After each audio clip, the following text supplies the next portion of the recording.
자, 뭐 민주당이 절대 다수였던 이 시의회가요. 이번 지방선거를 통해서 여대 야소로 재편이 됐습니다. 이 오세훈 시장 같은 경우에 이 시정 운영에도 탄력이 붙을 것이란 전망이 나오는데요. 오세훈 시장이 당장 손을 댈 것으로 예상되는 곳이 이 TBS입니다.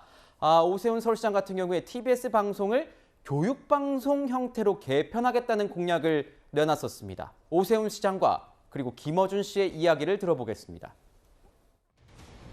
교통방송이 제공하는 교통정보를 들으면서 운전하는 경우는 이제 거의 사라졌다고 생각을 합니다. 서울에는 이제 서울런이라고 해서 저소득층 차들을 무료로 인터넷 강의 듣는 프로그램도 시작을 했고 굉장히 효과가 좋습니다. 그런 구상하에 기능의 전환을 지금 구상하고 있습니다. 뉴스공장의 운명도 짧게 얘기해볼까요? 교통방송을 교육방송으로 바꾸는 기획이 있다는 것 같죠? 그냥 저만 퇴출시키면 되지 무슨 억지스럽게 교육방송입니까? 오세훈 시장 스타일이 그래요. 자신의 진짜 의도에 그럴듯한 포장지를 잘 씌우거든요. 그런다고 사람들이 모르나요? 자, 어떻게 할지 다 함께 관전하기로 하죠.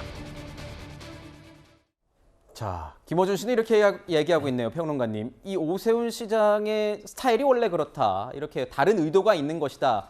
아마 나를 이제 퇴출하려는 그런 의도 아니겠냐 뭐 이런 식으로 얘기를 하고 있는데 그동안 서울시 의회가 여소야대의 구도라서 어떤 정책을 추진하고 싶어도 이게 쉽지가 않았는데 이번 지방선거로 이제 권력 구도가 재편이 되면서 TBS 정말 이 교육방송 개편도 가능해지지 않겠냐는 전망이 나오고 있습니다. 평론가님 보시기에는 김어준 씨의 운명은 어떻게 될 것 같습니까? 일단은 이제 조례를 통해서 TBS의 성격을 교육방송으로 바꾸는 것까지는 가능한데요. 근데 그 다음에는 이제 방송통신위원회라든지 이쪽 심의를 거쳐야 되는 문제가 있어서 좀 확답을 하기는 어렵다라고 현재는 보여지고 있습니다. 그리고 사실 교육방송으로 바꾸더라도 김어준 씨가 교육방송에 또 남아있을 가능성도 있기 때문에 뭐라고 속단은 못할 것 같고요. 근데 저는 분명한 거는 이제 전공법을 써야 된다는 생각이 듭니다. 전공법을 써야 된다. 방송 진행자가 문제가 있으면 방송의 성격을 함부로 바꿀 것이 아니라 진행자의 적격성에 대해서 그걸 토론을 해야 되는 거겠죠. 만약에 교육방송을 바꾸게 된다면 지금 교통방송의 인력들이 그동안에 교육방송에 맞춰가지고 일을 했던 게 아닌데 완전히 방송의 성격이 바뀌어버릴 경우에 그 인력들은 어떻게 되는 것이냐.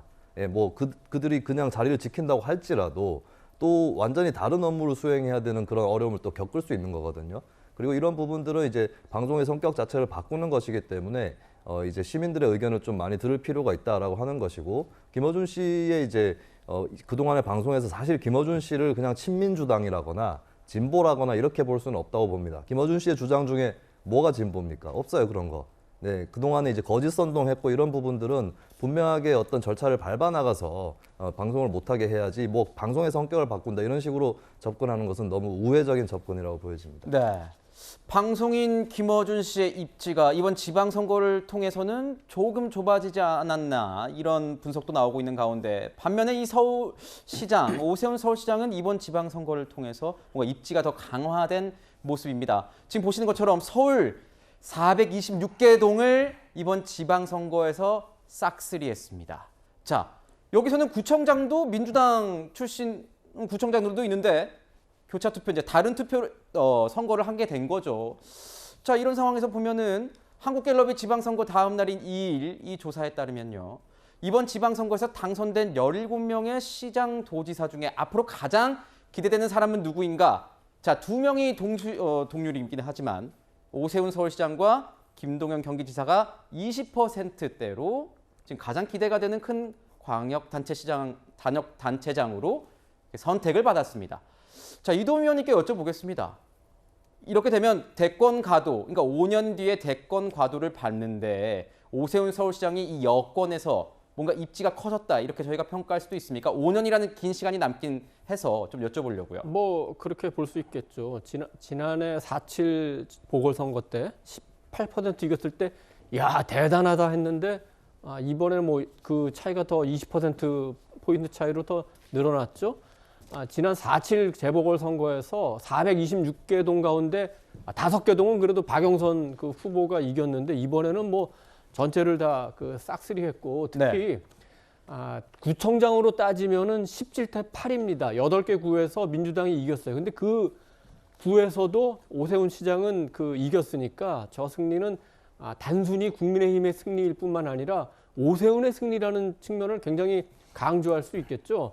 오 시장은 기본적으로 그 중도 합리적으로 보이고 또 지난 그 보궐선거 때 뭐 생태탕 페라가모 논란이 있었습니다만 그 정도로 굳이 흠잡을 부분이 없어요.